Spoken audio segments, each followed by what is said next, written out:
Baik, Event Mania dimanapun Anda berada, Alhamdulillah kondisi Indonesia saat ini sudah mulai kondusif. Semoga ini terus bertahan karena banyak event yang harus diselenggarakan. Teman-teman dari musik, bola sudah mulai, tetapi kan belum ada penonton juga. Saya pikir garing juga kan. Kemudian juga Alhamdulillah PON juga semoga ini juga membuka bahwa inilah Indonesia yang sesungguhnya sudah mulai menurun dan event-event akan berjalan. Dan jangan lupa Main Bala Podcast Show selalu mengingatkan Anda untuk prokes ya. Dan kali ini kita bicara soal suhu karena panas sekali. Saya senang sekali waktu Asa ngabari hari ini saya pakai Alexion tapi nggak ketemu kaosnya. Oke, saya yang pakai Alexion. Alasannya apa, Sa? Alasannya karena kan Fox Sport kan ada Alexion. Nah, sekarang kan nggak ada Fox Sport. Jadi ya tribute untuk Alexion aja. Kebetulan kan dulu waktu masih aktif liputan F1, kebetulan saya dulu sempat mengikuti bareng sama Alex, sama ayahnya waktu itu, Hanifa. Jadi cuman saya cari-cari, sebenarnya ada tapi malas ngambilnya jauh di atas gitu. Jadi malah Mas Dewo yang ketemu. Jadi saya pakai Minerginya aja kalau gitu, ini yang ketemu. Ya, jadi dan ini kan supaya nggak panas kan, Lewis, Max, McLaren ya, aku pasti suka McLaren, itu nggak usah pura-pura nggak dukung kan. Kalau di luar negeri kan biasa komentator yang dukung kan biasa, di Indonesia aja nggak biasa kayak gitu. Nah, tapi kan dari dulu kita ini kan saya kan suka Minardi, Mas Dewo tahu, Mas Dewo juga kita dulu suka ngikuti tim-tim Gurem gitu. Jadi ya harus selalu ingat bahwa pernah ada Minardi di F1. Ya, tadinya saya mau pakai kaos Midland yang katanya sekarang dari Aston Martin, tapi oke, saya cukup menarik ketika ketemu YouTube-nya Sean Gelael waktu melayani pelanggan pada saat dia di drive-thru-nya. Jadi ada paket combo 24 dia promo. Ada satu pelanggan cewek yang bertanya sangat bagus sekali. Sean Gelael, siapa? Lewis Hamilton atau Max Verstappen? Jawabannya Sean Gelael waktu di YouTube itu adalah Max Verstappen. Jadi saya ingat sekali bahwa ini kedekatan usia, kedekatan mungkin pernah bareng-bareng di F3 atau F2, saya kurang tahu, tapi jelas boleh dekat. Kemudian related juga saya ada yang DM saya, Om Dewo, juara dunia tahun 2021, pembalap paling ideal, Max Verstappen atau Lewis Hamilton? Saya ulang lagi. Jadi yang kamu tanyakan adalah pembalap idealnya ya. Oke, kalau pembalap ideal nggak usah tanya Asa. Asa malah nggak tahu, karena kalau Asa yang jawab pasti akan ngomongin prestasi. Kemudian juga histori, pasti itu. Kemudian juga prestasi mesin. Kalau saya cukup kalau hanya ditanyakan siapa juara dunia yang ideal, pembalap idealnya tahun ini. Nah, cukup kita tolak ukurnya dengan timbangan. Jadi pembalap Lewis maupun Verstappen kalau ditimbang, jika tinggi badan dikurangi 110 sama dengan berat badan, itu pembalap paling ideal. Tidak jamin, karena balapannya di Turki, di sana banyak kebab, ya kan? Nggak tahu nanti gimana, siapa yang ideal. Atau di sana malah balon, Turki kan banyak balon. Naik balon gitu, naik balon gitu. Karena kalau celaka, itu juga bahaya di balapan selanjutnya. Baik, Ewan Mania, ini ada yang menarik. Saat ini Belanda sedang heboh, berharap Max Verstappen juara dunia. Di Inggris juga heboh karena Lewis Hamilton juga diharapkan juara dunia. Indonesia juga tidak kalah heboh. Mau nonton di mana? Di kecamatan. Ini Asa yang jawab, yang tahu. Silakan, Cak. Iya kan minggu lalu kita sudah ngomong pasti ada, karena kan F1 tidak mungkin melupakan market ini. Tinggal kan pasti ada nego-negonya seperti apa. Ya. Meskipun F1 yang butuh kan marketingnya pasti butuh uang, ya kan? Jadi pasti negosiasinya sampai last minute pun saya yakin tetap akan ada tayangan F1 di Indonesia. Dan ini clue-cluenya sudah keluar, bahkan mungkin saat podcast ini beredar mungkin juga sudah banyak yang tahu juga bahwa nanti mungkin grupnya MTech ya, kalau kita lihat itu antara O Channel mungkin akan menayangkan, kemungkinan besar akan menayangkan F1 ini, bahkan mungkin sudah pasti akan menayangkan, tinggal kapan Anda menonton podcast ini. Dan yang saya dengar dari Om Bobby sih, katanya yang komentatori nanti idola saya, Mas Arief Kurniawan, jadi moga-moga nanti ini benar-benar terwujud. Dan tayangannya memang menurut Mas Arief hanya kualifikasi dan race, jadi kita tidak bisa menonton practice seperti waktu masih di Fox Sport. Tapi nggak apa-apa kan, yang penting ada qualifying dan ada race. Tinggal nanti waktu Brazil qualifying yang mana? apakah yang balapan mini itu, yang sprint qualifying, ataukah Jumatnya juga akan ada. Tapi itu kan nanti ketika Brazil. Yang penting sekarang adalah ada tayangan F1 di Indonesia. Mungkin bagi kebanyakan mungkin harus mengakses ke video.com untuk menontonnya. Saya kira apapun lah, yang penting ada tayangan F1, itu aja. Jadi syukur alhamdulillah sudah ada solusinya. Tinggal antara saat podcast ini tampil dan Anda menontonnya, apakah sudah pengumuman atau belum, gitu aja. Tapi kabar baik lah buat kita semua, ada yang ditonton. Sisa musim 7 seru kayak gini, masa nggak ada tontonan, kan agak lucu juga gitu. Jadi kayak ingat saya zaman kecil dulu nggak ada tayangan F1, harus nunggu beritanya, apalagi dulu belum ada internet. Jadi ya moga-moga ya nanti kita lihat serunya nanti masih ada. Ya yang penting ada kan Mas Yo. Ya makanya itu yang saya juga tahun depan bisa tahun depan. Yang penting tahun ini kita nonton dulu. Betul Sa. Tapi kerasa Sa. Jadi sampai saya telepon ke operator TV kabelnya, boleh nggak dikurangi channel saya? Kenapa? Saya butuhnya Fox sama sama Eurosport. Ini nggak ada. Eurosport masih ada Pak. Fox Sportnya nggak ada. Cuman kan anak saya juga nonton ke sana. Ini kita bicara mengenai sisa musim karena jujur ya, Asa tuh selalu bilang yang juara dunia harus perfect. 1%-nya itu dicari di mana. Rusia kemarin pembelajaran bagi kita. Yang namanya insinyur aerodinamika, insinyur mesin yang sudah sampai brodol rambutnya mikir gitu. Kalahnya sama pawang hujan. Pior, selesai. Semuanya. Sama yang dari satu, Mas. Iya makanya. Iya kan? Ya, ini kalau kita ngomong sisa musim, bisa dipretelin nggak, di mana saja, siapa kansnya yang menang, seperti apa, Ya, jadi pasti semua sekarang mencoba menghitung-hitung 7 lomba yang tersisa ini nanti kira-kira seperti apa. Kalau misalnya kita bicara di awal Mas Dewa ya. Jadi awal musim kemarin ketika kita mengawali podcast show ini kan prediksi beraninya adalah McLaren akan menang dan itu sudah tercapai, dan waktu itu adalah Red Bull juara dunia. Jadi kalau saya bilang nanti unda-undi nanti dibilangnya pelin-pelan ya kan. Jadi tetap prediksi beraninya adalah Max Verstappen juara dunia. Itu saya akan konsisten di situ. Bisa salah nanti, tapi yang penting kita konsisten dengan apa yang kita pikirkan. Dan dua pembalap ini yang kita lihat di screen ini memang ya ini sudah lama tidak ada rivalitas di F1. Mewakili dua generasi, sulit dipercaya Lewis Hamilton mewakili generasi tua, karena dulu waktu kita pertama liputan kan Lewis Hamilton anak kecilnya, sekarang dia orang tuanya. Dan ini akan jadi sesuatu yang istimewa dua pembalap ini. Tapi kita harus melihat ke belakang sedikit dulu Mas Dewo. Jadi kita lihat Hamilton lawan Verstappen di awal musim ini. Podiumnya sama-sama 11 kali. Luar biasa. Menangnya banyak Verstappen 2 kali, 7 lawan 5. Pole positionnya juga banyak Verstappen, 8 lawan 3. Tapi DNF-nya Mas Dewo, ini nanti kita akan ngomong kunci. DNF tidak finishnya itu Verstappen sudah 2 kali, Hamilton hanya sekali. Jadi selisih poinnya gara-gara berbagai faktor itu Hamilton sekarang masih unggul 2 poin. Tapi kita anggap aja unggul 2 poin itu nggak ada artinya Mas Dewo ya, karena kalau lomba terakhir nanti mereka finish 1-2, siapa yang nomor 1, siapa nomor 2 itu juara dunianya kan nanti ditentukannya sangat lebih mudah, tinggal saling mengalahkan aja bisa juara dunia, kira-kira begitu. Nah ini kalau kita lihat belakang seperti ini, kalau dilihat dari sini memang dari sisi performa memang Verstappen kayaknya memang lebih sangar ya, lebih top ya, karena menangnya dan pole positionnya lebih banyak. Cuman memang satu DNF itu, apalagi ketika DNF Hamilton yang menang, Ya. itu 25 poin kan, setidaknya. Nah ini, apakah ini berarti apesnya Verstappen dibuang di awal? Kan kalau kita ngomong juara dunia itu kan ada faktor X-nya ya, faktor luck itu juga. Kadang-kadang di dunia olahraga ini kadang-kadang apes yang kita ambil di awal atau di akhir kayak gitu kan nggak mungkin menang terus, tinggal paling apesnya kapan. Nah ini yang apakah Verstappen apes yang sudah diambil, Hamilton belum, itu yang kita belum tahu, dan ini yang akan menjadi penentu di tujuh lomba terakhir. Karena kalau ngomong 7 lomba tersisanya sendiri, kedua pihak sama-sama bilang ini sangat dekat ke 50-50 Mas Yo.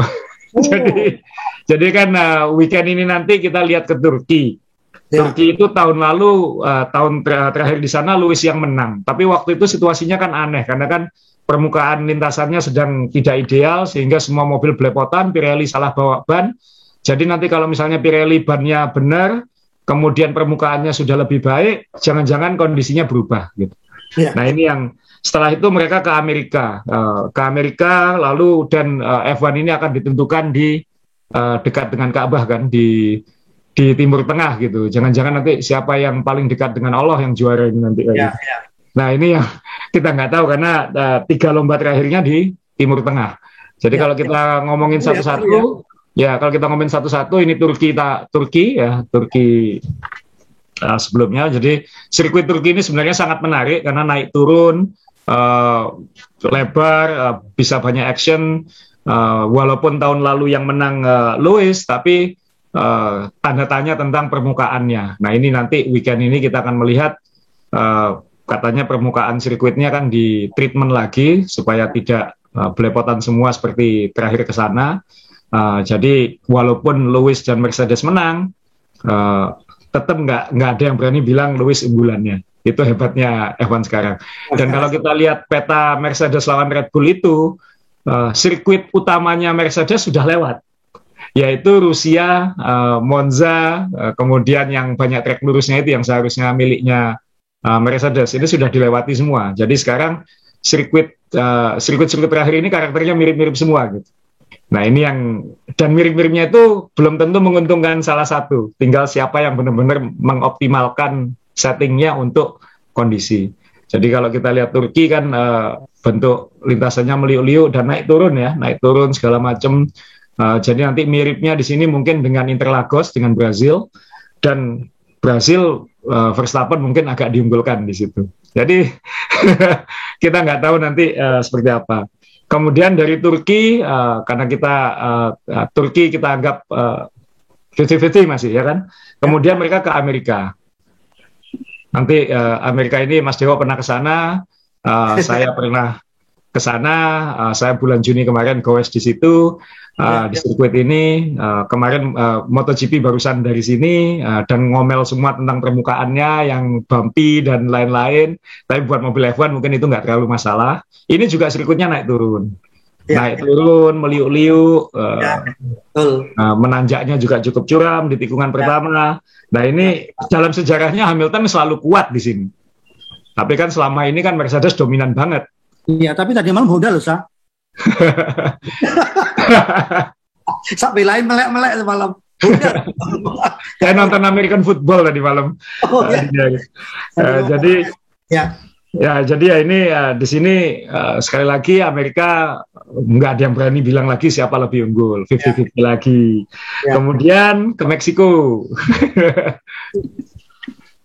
Meksiko ini memang seolah ada trek lurus panjang, tapi ini di ketinggian, altitude-nya tinggi sehingga aerodinamik jadi lebih berperan karena udara tipis, lebih sulit mengolah udaranya lebih tipis sehingga downforce-nya butuh lebih tinggi biasanya seperti itu.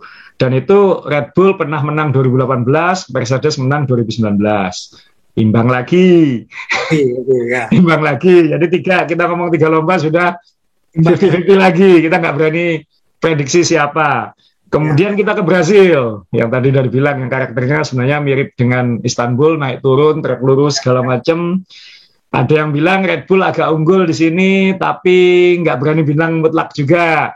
50-50 lagi. 4 lomba, 50-50. Nah, Ini pengamannya pada takut dibully nih ya, jadi 50-50. Ya, karena memang sulit Mas Yo. Maksudnya kalau kita melihat pattern di awal musim ini kan, waduh. Tapi 4 sirkuit ini tadi kan punya karakter khusus ya, kecuali Meksiko yang di ketinggian, tapi yang lainnya kan naik turun, Amerika, Turki, Brasil naik turun semua. Jadi meliuk-liuk, naik turun. Nah ini oke, di karakter speed itu mungkin kita bilang agak 50-50. Nah sekarang kita ngomong 3 lomba terakhir, semuanya di Timur Tengah, nggak ada gunung di Timur Tengah. Semua sirkuitnya flat, rata. Jadi dan desainnya modern semua, yang safety nomor 1, kemudian tikungan-tikungannya dirancang untuk mobil-mobil modern, kecuali Qatar mungkin ya, karena ini aslinya sirkuit MotoGP gitu. Yang tikung-tikungannya lebih standar, banyak yang bilang, aduh 3 lomba terakhir bakal membosankan, kayak gitu. Nah, siapa yang unggul di sirkuit seperti ini? Ini Red Bull kalau misalnya bisa bertahan di tidak kehilangan banyak di 4 lomba naik turun meliuk-liuk tadi, Red Bull mungkin sedikit lebih unggul di 3 lomba terakhir. Nah, jadi apalagi kalau kita ngomong seri penutup Abu Dhabi tahun lalu yang menang Verstappen. Di saat mobil Mercedes harusnya tahun lalu lebih perkasa dari sekarang. Walaupun waktu itu Lewis mungkin nggak maksimal ya karena barusan kena COVID ya. Cuman waktu itu yang menang Verstappen. Jadi mungkin sedikit, kalaupun unggul sedikit 3 lomba terakhir ini. Misalnya Qatar ini kan saya ada gambar fotonya dari Formula1.com. Sebenarnya kan trek lurusnya memang ada yang sekitar 1 kilometer, tapi setelah itu kan tikungan yang ya belok terus yang 3 komplek tikungan di atasnya itu. Nah ini kalau itu memang mengandalkan downforce dan lain-lain ya mungkin Red Bull lebih balance dari sisi downforce karena kekuatan Mercedes di power agak tenggelam. Nah ini Qatar. Jeddah yang tanda tanya besar karena ini satu sebenarnya street circuit dan sekali lagi datar, tidak ada naik turunnya. Kalau lihat skemanya seolah-olah banyak lurusnya, tapi ini kan sebenarnya sangat meliuk-liuk juga. Dan ini berarti kan efisiensi downforce lagi, bukan murni power. Mungkin Red Bull sedikit lebih unggul. Dan terakhir kita ngomong Abu Dhabi. Tentunya Abu Dhabi memang ada perubahan sedikit di sirkuitnya karena komplain balapannya selalu boring di situ. Tapi overallnya saya kira tetap Abu Dhabi tahun lalu yang menang Verstappen, jadi kita acuannya seperti itu karena mobilnya relatif nggak berubah. Ya Red Bull harus jangan sampai kehilangan peluang di 4 yang pertama, kemudian harus memaksimalkan 3 yang terakhir itu. Itu mungkin yang paling gampang. Tapi ini ada catatan khusus untuk Jeddah ya, karena sampai hari ini sirkuitnya belum selesai. Jadi dikebut ini, dan ini khawatirnya nanti menimbulkan komplikasi saat penyelenggaraan. Kan sirkuitnya mungkin jadi, tapi kan Mas Dewo ingat kita hampir setiap tahun ke Malaysia, dan setelah sekian tahun kan pasti ada masalah-masalah infrastruktur, misalnya talang airnya jebol. Kita kan kalau lewat terowongan di bawah sirkuit itu kan banjir pernah seperti itu. Itu penonton di TV kan nggak kelihatan, penonton di sirkuit kan nggak tahu, tapi kan hal-hal kecil-kecil ini bisa mengganggu dan mengganggunya bisa parah gitu, apalagi standarnya F1. Nanti ini ada catatan khusus untuk Jeddah karena sampai hari ini belum selesai sirkuitnya. Itu yang duitnya pasti ada untuk membangun. Cuman untuk standar F1 yang kita semua tahu tertinggi di dunia, ya moga-moga nanti ini tidak masalah. Keterlambatan pembangunan ini tidak mengganggu pelaksanaan, karena alangkah mengerikannya ini lomba kedua sebelum terakhir, penultimate ya, jadi menentukan kan Mas Yo, bisa menentukan, tapi kemudian agak terganggu oleh infrastruktur yang mungkin belum ready atau penyelenggaraan yang belum ready. Itu agak mengkhawatirkan juga untuk standar F1. Tapi kan F1 di era COVID 2 tahun terakhir ini kan agak berani kan ya, agak berani ngambil risiko. Yang penting balapannya jalan. Nah itu. Jadi kalau kita ngomong 7 sirkuit yang tersisa, agak 50-50, tapi mungkin Red Bull sedikit lebih unggul di lomba-lomba terakhir. Ya saya karena kita di awal musim sudah ngomong prediksi beraninya Red Bull juara dunia, jadi ya salahkan saya akhir tahun aja kalau nanti Lewis Hamilton juara dunia. Kalaupun Lewis Hamilton juara dunia kan juga luar biasa ya, 8 kali juara dunia. Iya, jadi semuanya ini prestasi ya. Yang satunya juga anak muda yang ingin merebut, yang satunya juga bertahan. Tapi Bu Nisa, ini kan juga kalau kita bicara tadi kan teknis gitu kan. Ya. Nah, ini kan Formula One itu antara teknis dengan manusia gitu kan. Iya kan. Nah ini kalau melihat data yang saya sampaikan kemarin tadi kan jelas Lewis banyak pole position, podium satunya lebih banyak. Tapi kan kenyataannya poinnya masih kalah. Nah ini kan berarti faktor manusia masih cukup kuat sekali. Ini kalau sebagai tim harus apa yang dilakukan oleh kedua pembalap tadi Sa? Kalau dari sisi dua pembalap sudah jelas ya, jangan sampai DNF. Itu pasti. Ini satu DNF saja selesai menurut saya. Karena satu DNF itu bisa berarti 25 poin untuk yang satunya, dan itu akan sangat sulit untuk direbut di persaingan seketat ini. Apalagi ngelawan Lewis Hamilton. Sekali lagi harus ditekankan, untuk mengalahkan Lewis Hamilton kita harus perfect. Ya. Karena Lewis Hamilton itu hampir perfect. Lewis Hamilton tidak akan membuang peluang, ataupun kalau membuang sedikit sekali, jarang banget.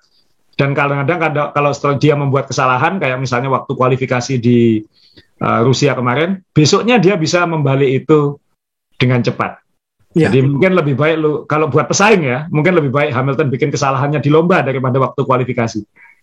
Karena orang seperti Lewis, orang seperti Schumi, orang banyak level-level seperti ini, kalau membuat kesalahan di awal, dia tidak akan mengulanginya.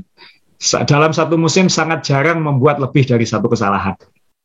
Nah ini jadi benar harus perfect kalau ingin mengalahkan Lewis Hamilton, dan itu bebannya Verstappen harus perfect. Apalagi Verstappen sudah 2 kali gagal finish. Yang satunya karena senggolan dengan Lewis lagi.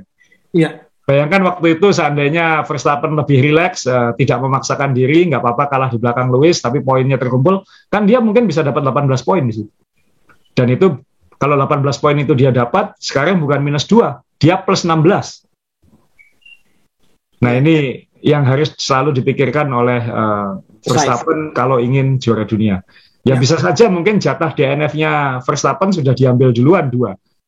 Jangan-jangan setelah ini Lewis Hamilton yang harus ngambil jatah DNF-nya, kan kita nggak tahu. Betul. Yang jelas satu DNF saja menyesakkan sekali buat dua-duanya. Wah ini pelajaran ini. Jadi kalau Hamilton itu kalau melakukan kesalahan tidak akan diulangi lagi. Jadi kalau pembalap pesaing sebaiknya jangan mulai dari F3, F2, F1, jangan. Balapan keledai dulu, karena keledai itu nggak akan terjerumus di lubang yang sama. Ini kan kita harus belajar juga itu dari situ. Ini kan cukup apa ya, sebelum kita ngomongin yang lain, faktor lain gitu. Faktor-faktor seperti cuaca dan sebagainya, mungkin nggak di antara 7. Kalau Timur Tengah rasanya sudah sulit ya untuk hujan. Nah yang 4 di depan ini masih mungkin ada hujan lagi nggak ya? Harus diingat bahwa ini sudah bulan Oktober. Ya. Di negara-negara seperti Amerika khususnya itu sudah musim gugur.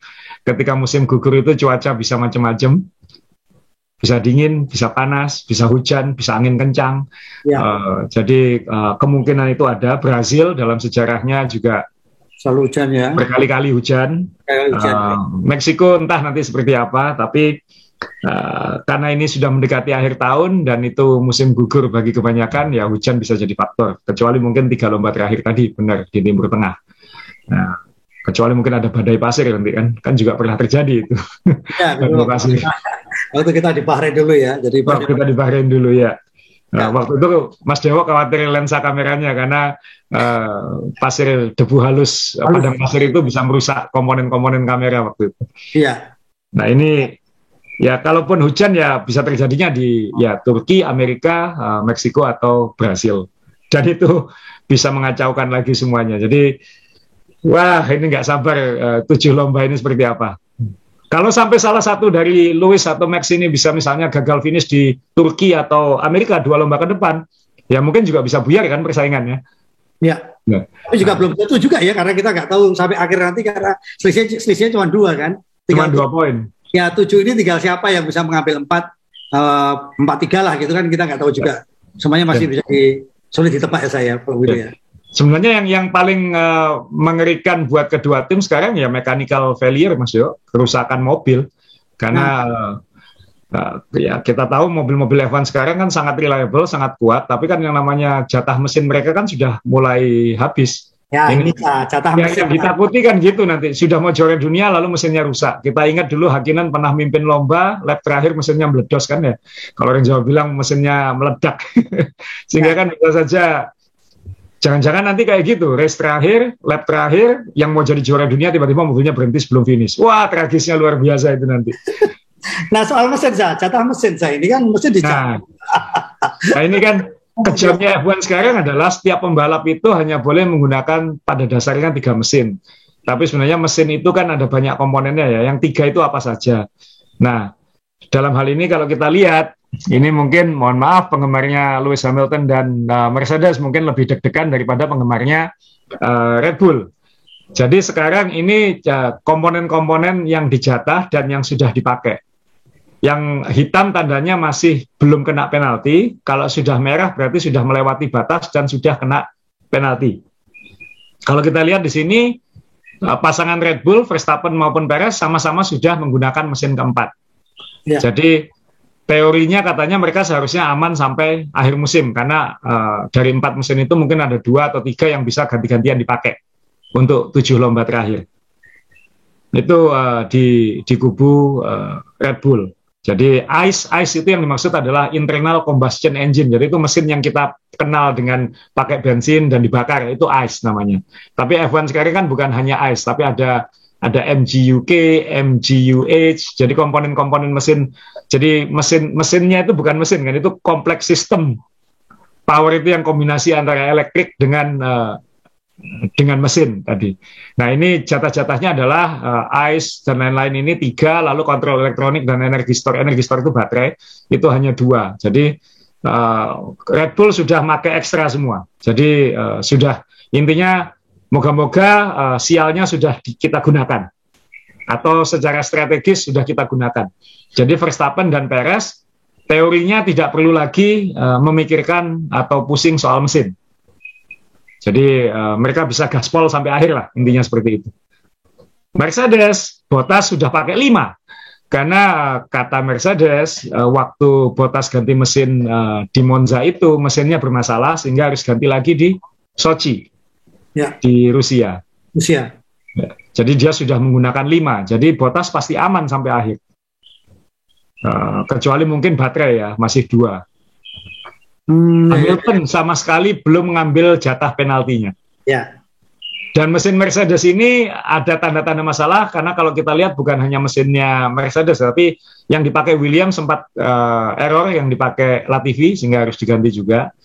Dan harus diingat mesin mungkin Hamilton bisa mempergunakan 3 mesin ini sampai akhir, tapi semakin tua umur mesin, apalagi kayak F1 yang pemakaiannya seperti itu, performanya mungkin turun. Dan ketahanannya makin bikin deg-degan. Ya. Jadi Hamilton harus, Mercedes dalam hal ini, Mercedes dan Hamilton harus memikirkan kapan secara strategis menggunakan mesin keempat. Dan komponen-komponen yang lain yang keempat. Jadi kalau ganti mesin sekalian komponen lain, makanya bukan 10 posisi penaltinya, langsung ke belakang. Seperti yang diambil Verstappen di Rusia. Ya. Ya. Tapi Verstappen mampu finish runner-up. Jadi damage-nya nggak banyak gitu. Jadi ketika ganti mesin hasil akhirnya tidak merugikan gitu, tidak semerugikan yang ditakutkan. Nah, Hamilton apakah nanti kayak gitu? Bottas ketika ganti mesin di Monza masih bisa naik podium gitu. Jadi mungkin juga masih bisa naik podium, tapi kan di depannya siapa? Itu yang harus dipikirkan situasinya juga. Jadi Mercedes saya rasa 7 lomba harus ngambil 1 penalti untuk Hamilton. Murni bukan hanya untuk menambah jumlah mesin, tapi juga untuk memastikan punya mesin yang performanya tinggi. Karena takutnya 3 mesin lamanya itu performanya sudah melorot. Kan kayak kita pakai handphone Mas Dewa, kan baterainya makin lama kan makin gampang habis gitu aja. Betul. Makin aus gitu. Ya, sama prinsip mekanikal kan sama. Dan elektronik makin lama makin aus. Nah, ini yang mengerikan. Daftar ini sangat mengerikan untuk penggemar Mercedes. Karena kalau Bottas saja sudah ngambil penalti, masa Hamilton enggak? Itu kan nggak masuk akal ya. Maksudnya luar biasa sekali kalau misalnya Hamilton sampai akhir musim tidak kena penalti mesin. Itu luar biasa sekali.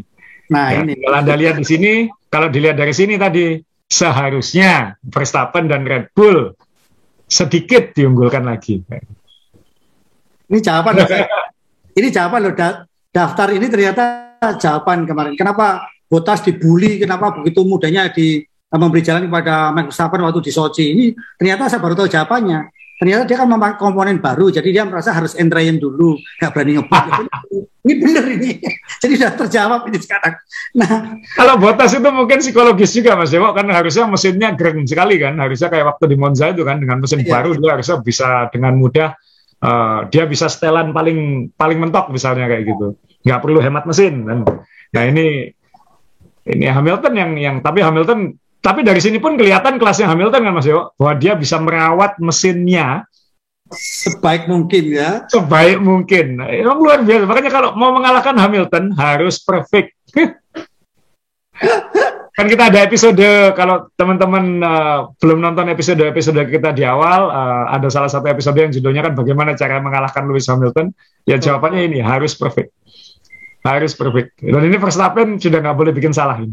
Dan di sini kita ngomong mumpung ada daftar ini Mas Dewa ya kan, oke, yang kita omongin dari tadi kan perebutan juara pembalap. Kan masih ada perebutan juara konstruktor. Ya. Dalam hal ini Mercedes mungkin punya buffer lebih banyak ya, selisih poinnya agak banyak, 30 poin kalau nggak salah. Jadi, tapi kan semua tim, semua pembalap tahu bahwa gelar juara pembalap itu lebih bergengsi daripada gelar juara konstruktor. Oh, ya. Gelar juara konstruktor itu berpengaruh untuk pemasukan tim, karena pemasukan tim bergantung pada prestasinya. Jadi semakin juara dunia dapat pembagian hasilnya lebih banyak, semakin ke bawah semakin sedikit. Ya. Tapi buat Red Bull dan Mercedes kan itu nggak penting sekarang. Yang penting jadi juara dunia. Dari dulu McLaren misalnya, McLaren itu selalu menekankan kejar juara dunia pembalap. Itu selalu lebih penting daripada konstruktor. Nah ini dalam hal ini mungkin Red Bull juga sama. Mungkin akan lebih mengutamakan gelar pembalap kalau bisa dua-duanya. Nah untuk dua-duanya kan ya kita semua tahu Bottas mungkin secara psikis sudah nggak lagi, emang gue pikirin tahun depan ke Alfa Romeo kok. Nah, sedangkan Perez, satu lagi Bottas tahun depan ke Alfa Romeo dan kontraknya 2 tahun atau 3 tahun, sehingga dia kerjaanku aman kok 3 tahun, ngapain aku susah payah sekarang kan kayak gitu. Sedangkan Perez ini yang makin lama kok kayaknya makin mengecewakan penggemar Red Bull gitu aja. Karena di saat seperti ini kan Verstappen ini kan sudah dikeroyok terus sejak awal musim. Ya. Verstappen ini sangat butuh Perez untuk mengganggu Hamilton, bukan hanya mengalahkan Bottas. Nah ini kalau misalnya nanti Verstappen terjadi apa-apa, Perez kan harus bisa membantu juara konstruktor kan gitu. Karena nanti kalau misalnya Verstappen juara dunia pembalap, tapi Mercedes juara dunia konstruktor, yang disalahkan siapa? Perez. Ya. Nah ini yang harus dipikirkan, dan Perez akan balapan di Meksiko sih. Positifnya buat Red Bull ada Meksiko ini yang bisa menambah motivasi dan bikin Perez lebih habis-habisan untuk membantu Red Bull dan Verstappen. Jadi jangan-jangan nanti akhir musim juara pembalap Verstappen, juara konstruktor Mercedes. Jangan-jangan ini kita tahu. Tapi ya lihat ini aja. Kapan ya Hamilton akan ngambil jatah? Rasanya nggak mungkin 3 lomba terakhir, Mas Dewo. Rasanya nggak mungkin ngambil 3 lomba terakhir. Pasti dalam 2-3 lomba ke depan ini, antara di Turki, Amerika, atau Meksiko.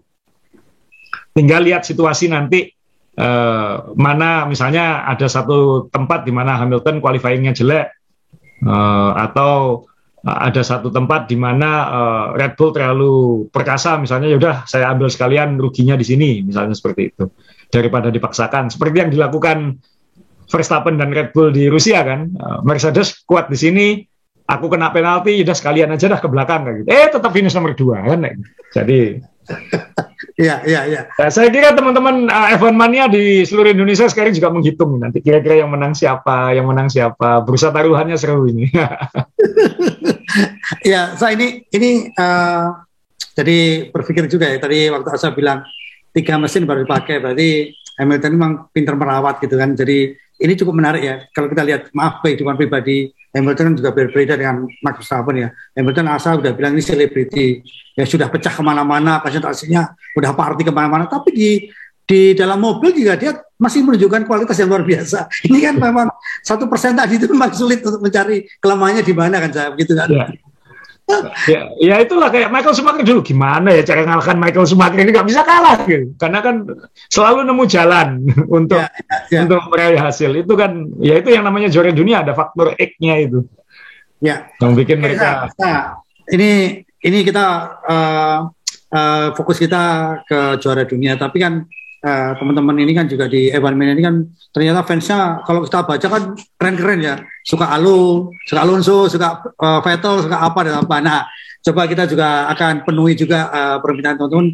Jangan kemarin kan kita juga sempat diprotes, ini jangan Lando aja nih. Ya, memang episode Lando kan, yang episode dulunya kan juga Ocon terus kan kayak gitu sama Alonso.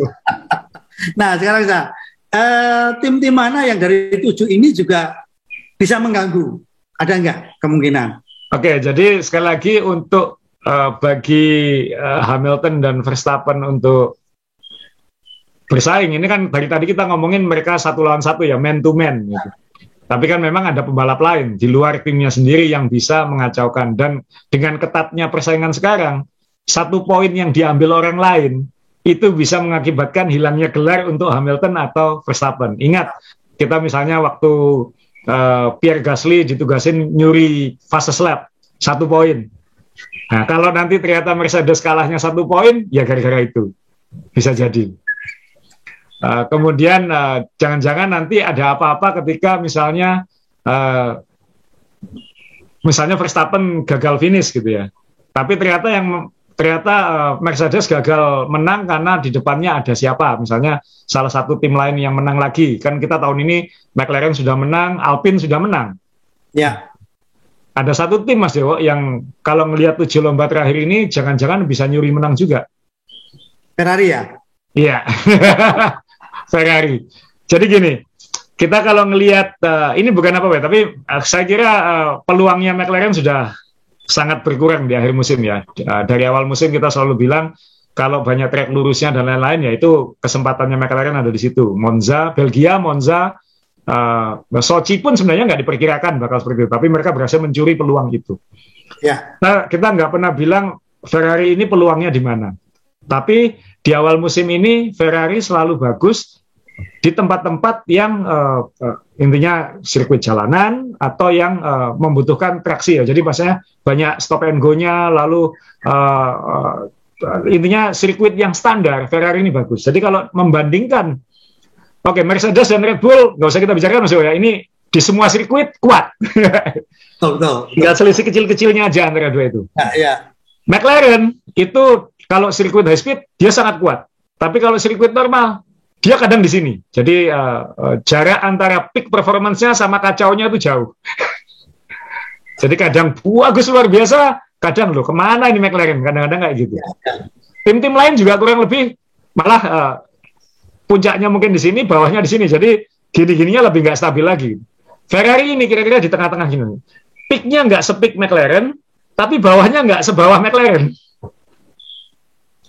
Jadi Ferrari kira-kira seperti itu. Nah, berarti dia kan bisa stabil di lebih banyak sirkuit kayaknya dibandingkan McLaren. Dan kalau kemarin McLaren nggak finish 1-2 di Monza, kan poinnya masih banyak Ferrari. Iya. 2 pembalapnya juga hebat-hebat, bisa memaksimalkan peluang. Nah, di 7 lomba terakhir ini yang bisa jadi spoiler buat Hamilton dan Verstappen, ya antara Charles Leclerc yang punya pengalaman menang, atau Carlos Sainz yang lapar ingin menang, kan belum menang-menang ini. Jadi dan Sainz ini kan dulu debutnya bareng Verstappen di waktu itu masih di Toro Rosso ya, kayak gitu. Nah ini Ferrari bisa ngambil di mana ya ini? Jangan-jangan di Jeddah ini, karena kan street circuit ya. Atau mungkin jangan-jangan nanti Ferrari akan bagus, siapa tahu bagus di Turki, siapa tahu bagus di Amerika. Tapi kalau dilihat di sini seharusnya mungkin bagus di Qatar dan Jeddah mungkin ya. Jeddah. Biasa balapan unta, jadi ini kalau kuda oke lah. Qatar atau Jeddah mungkin Ferrari bisa ngambil ya, Qatar atau Jeddah. Nggak tahu, mungkin karena Qatar Ducati banyak menang. Nggak ada kaitannya. Ya, jadi memang menarik ya. Ini kan kalau kita bicara ini kan terakhir ini ada di kalau kita ngomong negeri 1000 dongeng kan di sana semua ini. Jadi ya silakan kalau yang mau juara dunia jangan lupa pendekatan ke lampu Aladin ya kan. Biasa kan ya lomba karpet di sana sudah biasa lomba karpet terbang ya kan. Yang Mas Yo, perlu ngingetin juga mungkin teman-teman yang ikuti karirnya Hamilton sejak awal. Ini yang dimaksud tadi, tim lain atau pembalap lain itu bisa mencuri gelar juara dunia dari Lewis atau Verstappen. Kita harus ingat ketika Lewis Hamilton kali pertama jadi juara dunia tahun 2008. Mungkin Mas Yo ingat waktu itu di Brazil, balapan terakhir, Felipe Massa Ferrari butuh wajib menang untuk jadi juara dunia, dan Hamilton harus finish di luar 4 besar.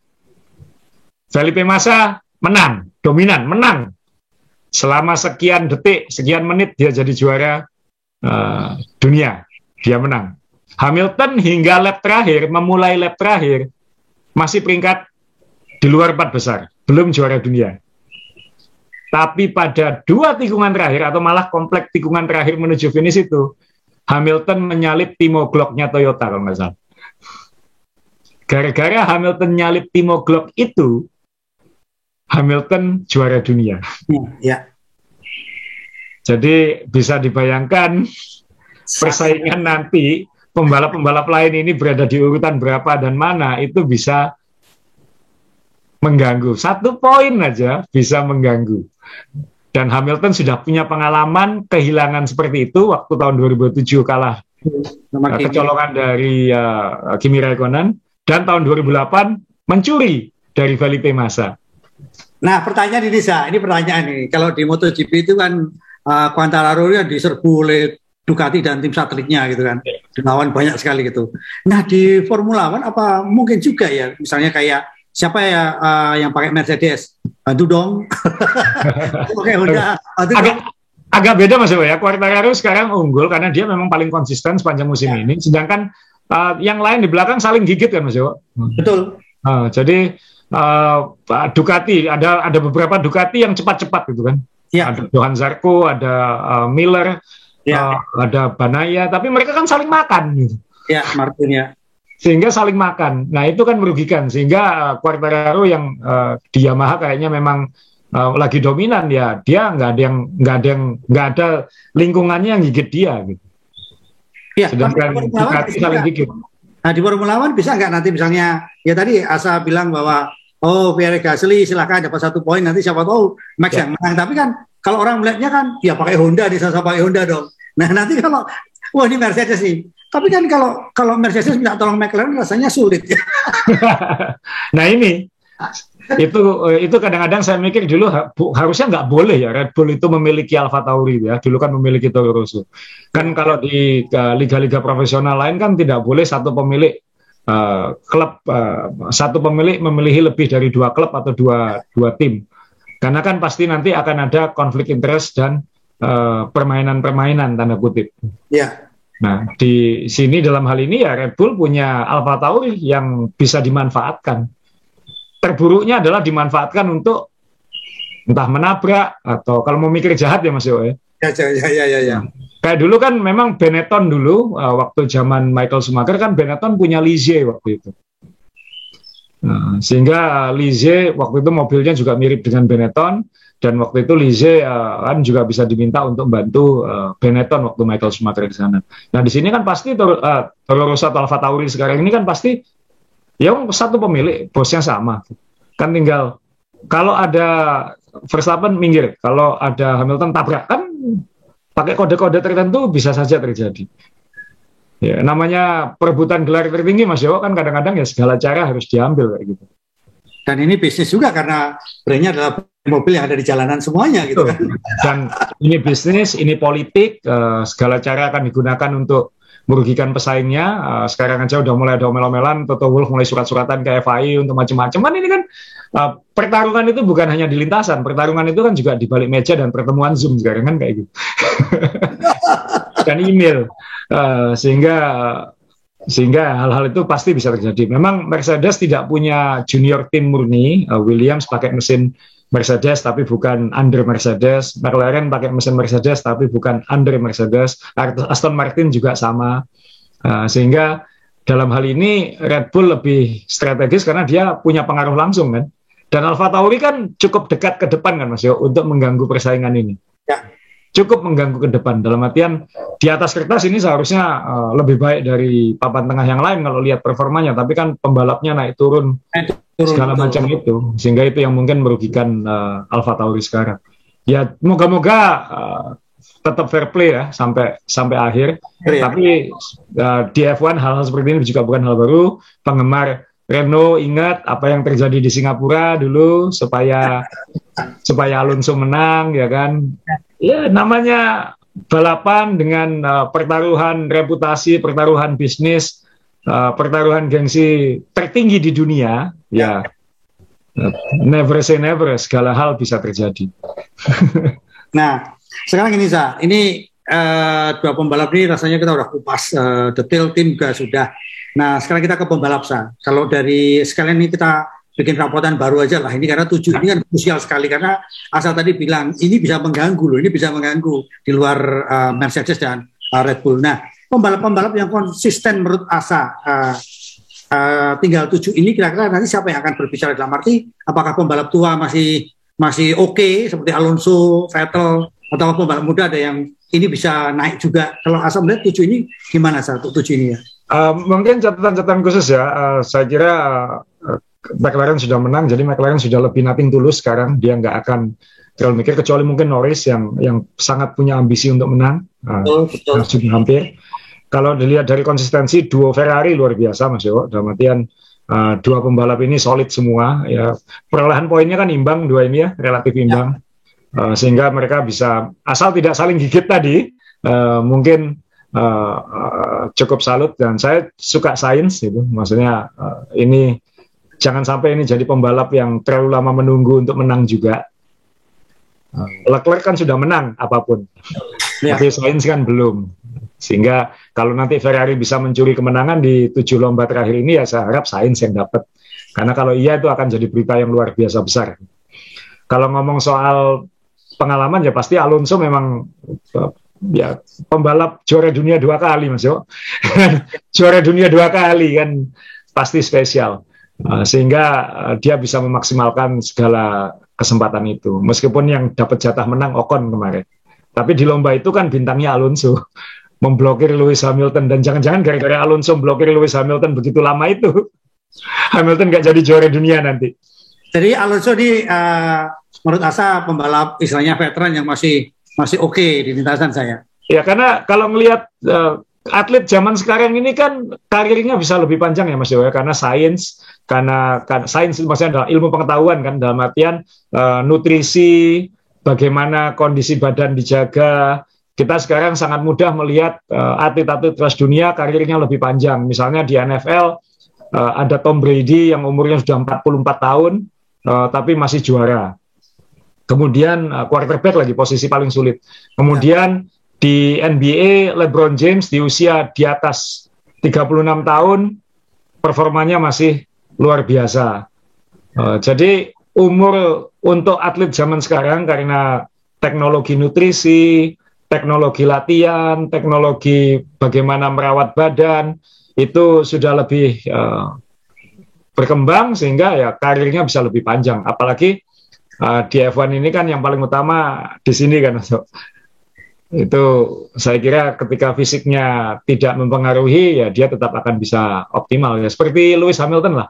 Ya kan usia 36 tapi dikeroyok anak-anak muda segitu banyak nggak goyang juga gitu. Nah ini jadi usia sekarang sudah nggak seperti dulu lah saya kira. Dulu pembalap usia 34, 32 sudah kesannya tua, tapi sekarang mungkin dan kalau kita lihat lomba-lomba lain ya kayak NASCAR itu pembalap usia 50 tahun udah biasa gitu. Ronaldo. Iya, jadi jangan-jangan kita nanti setelah ini ya sudah tidak heran lagi lihat pembalap F1 umur 45 lagi. Dan kalau kita ingat dulu kan Juan Manuel Fangio kan juara dunia umur 50 juga. Di F1 ini juga bukan hal yang menakutkan lagi usia itu. Nah ini jawaban Isa, baru tahu jawabannya. Saya juga bingung. Kenapa tua-tua tapi masih berprestasi? Tadi Asa bilang nutrisi, kemudian juga gaya hidup.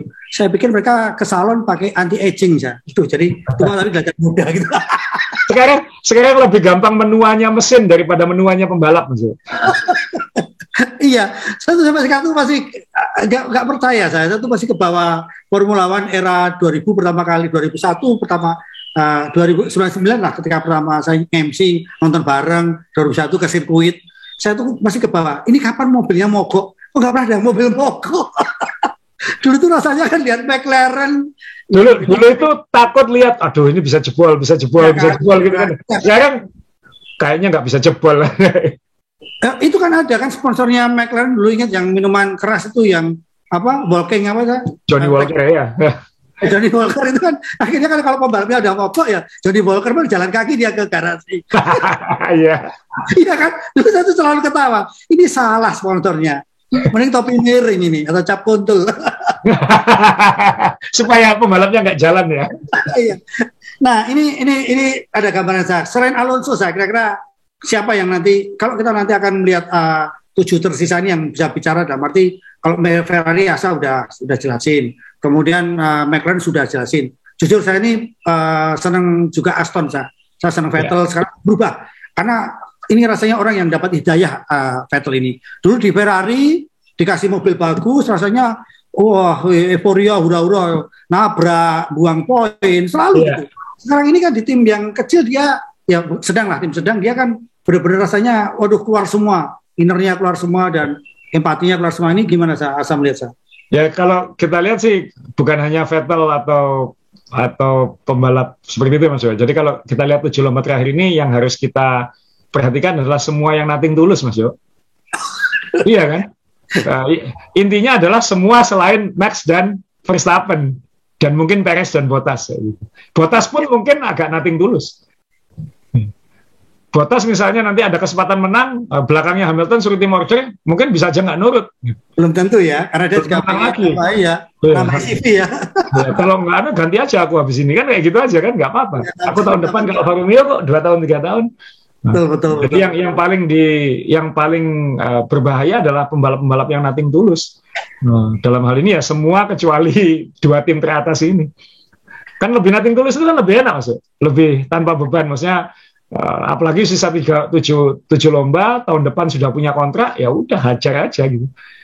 Hajar aja. George Russell nothing tulus ya kan. Ini pembalap yang belakangan momentumnya makin naik ini kan. Betul. Lando Norris juga kan tetap nothing tulus.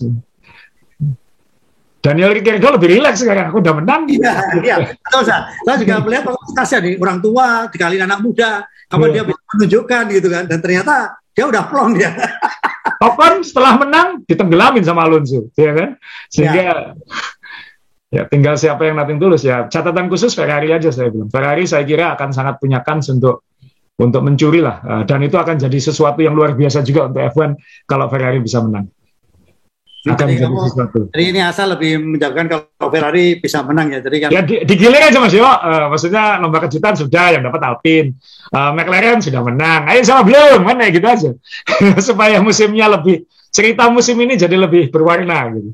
Enggak membosankan. Ya. Apa ini pertanyaan juga Sa. Jadi apa pembalap-pembalap sekelas kayak Lewis Hamilton ini kan sudah dapat semuanya gitu, dan kalau dia ngomong juara dunia sudah, tapi kan dalam hidupnya kalau kita agak seniman sedikit kan dia belum pernah menemukan mobil legenda sekelas Ferrari. Nggak kepingin dia di Ferrari pensiun di Ferrari gitu Sa. Iya, saya dulu juga berpikir Hamilton ini pasti sebelum berakhir pasti pernah ke Ferrari, tapi kalau lihat sekarang kayaknya sudah nggak mungkin ya, karena Ferrari sudah 2 pembalap ini ya minimal Leclerc-nya sudah jangka panjang.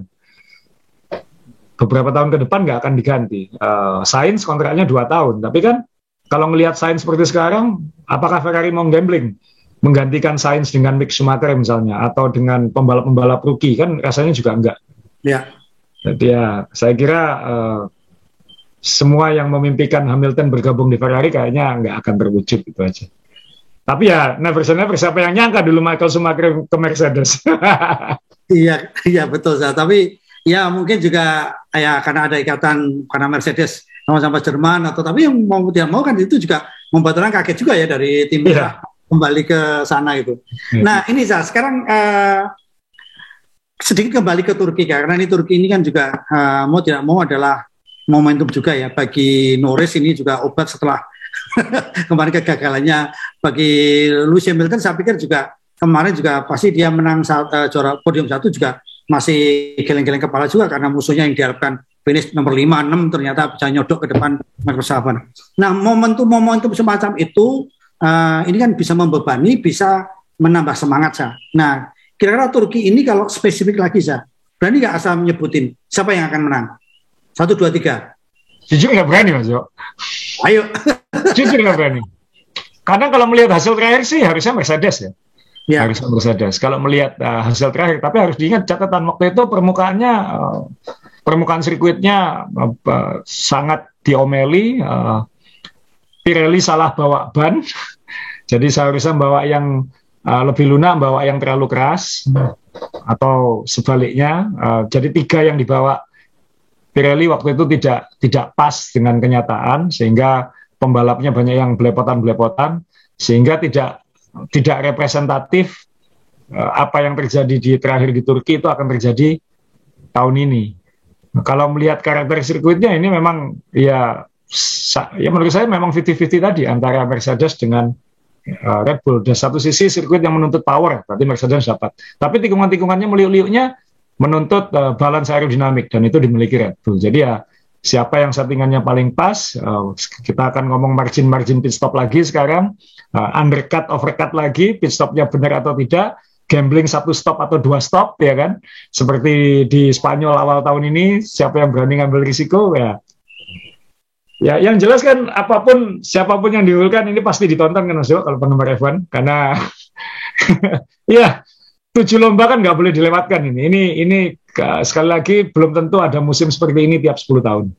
Ya, belum yang tentu. Jelas kita semakin deg-degan karena memang biasanya kita udah bisa nonton P1, P2, ya. Sekarang kita tinggal kualifikasi dan race saja yang bisa kita tonton. Ya. Itu kan saya. Nah, ya, jadi kan kembali lagi ke posisi tadi saya. Jadi karena ini memang kondisinya memang berat sekali dan saling mencari kelemahannya, jangan sampai membuat kesalahan, itu yang paling berat kan semacam itu saya. Ya kan, jadi Asa juga masih gambling Max Verstappen maupun Mercedes, walaupun Mercedes lebih diunggulkan. Nah ini Iwan Mania jangan lupa nanti kita saksikan bersama dan silakan di komen aja kalau mau ada komen-komen lain tentang ini, karena kita juga butuh masukan dari Anda juga, atau ini menjadi media untuk diskusi. Ini kalau di sini di luar Red Bull dan Mercedes, Turki kira-kira 3 siapa sah? Kalau ada satu tim yang dengan cocok dengan sirkuit siapa? Tim mana? Ini benar-benar bisa acak ini. McLaren sudah nggak lagi seperti sebelumnya. Ferrari bisa jadi 3-4-nya kan itu. Tapi belakangnya ini kesempatan untuk Aston Martin mungkin untuk nyodok ke depan. Aston gitu. Sama kalau Alfa Tauri. Sekali lagi papan tengah ini kan kayak ikan piranha yang saling kanibal aja masuk. Jadi kita nggak akan bisa bilang siapa lebih unggul dari siapa. Urutan timnya ini kan acak sekali. Jadi kita akan nggak akan tahu seperti apa, dan fokusnya semua akan ke depan lah. Semua fokusnya akan ke Lewis lawan Max ini. Jadi saya kira khususnya untuk lomba ini. Jadi mulai papan tengah ini mulai agak sedikit ditinggalkan karena memang yang di depan mengerucut persaingannya, begitu saya. Iya. Jadi apapun yang terjadi di belakang ya anggap aja bonus, karena kayak kemarin di Rusia aja kan 2 lap terakhir acak banget itu belakangnya, kita nggak tahu seperti apa, dan ini begitu ketat. Yang jelas Williams sudah dapat poin, jadi dia sudah selesai. McLaren sudah menang, dia sudah selesai. Ferrari udah lebih baik dari tahun lalu, tinggal nyuri kemenangan bisa apa enggak, relatif udah selesai. Aston Martin sudah naik podium, ya kalau bisa naik peringkatnya lah, sudah selesai. Alpine sudah menang, sudah selesai. Jadi Alfa Romeo mau ngapain, susah, ya kan. Kemudian apalagi Haas. Ya, jadi ya kita fokus ke Max lawan Lewis, dan jadi anggap aja semua papan tengah, semua pembalap lain di luar 2 tim teratasnya adalah nanti apa yang mereka lakukan itu yang akan mengganggu Max dan Lewis. Itu aja udah. Oke, jadi antara fase lap atau menghalangi saat pit stop atau apa itu. Jadi main story-nya kita akan fokuskan ke Max dan Lewis dan setiap jengkal sirkuit yang mereka lewati setelah ini. Jadi ya, saya kira itu sih Mas Dewa, ini sudah ya kita tinggal menunggu hasil akhirnya ini nanti. Iya. Ini momen-momen paling mendebarkan sekaligus paling mengasihkan di musim seperti ini. Ya. Asa terima kasih kalau begitu, Sa. Makasih Mas. Ya, yang penting kan buat teman-teman F1 Mania kita sudah tahu menonton di mana, itu aja. Moga-moga tidak terpeleset last minute, tapi harusnya di minimal di video.com kita bisa nonton. Video.com, oke. Jadi jangan lupa teman-teman, tadi Asa sudah menyampaikan di channel ya saya. Ya. Ya, oke. F1 Mania terima kasih. Jangan lupa tetap prokes. Semoga kondisi kondusif supaya semua kegiatan ekonomi, hiburan, event olahraga di Indonesia terus berjalan. Asa terima kasih, sukses untuk tim sepak bolanya, sepedanya, basketnya. Ya, oke. Terima kasih Mas. Ya, salam sehat.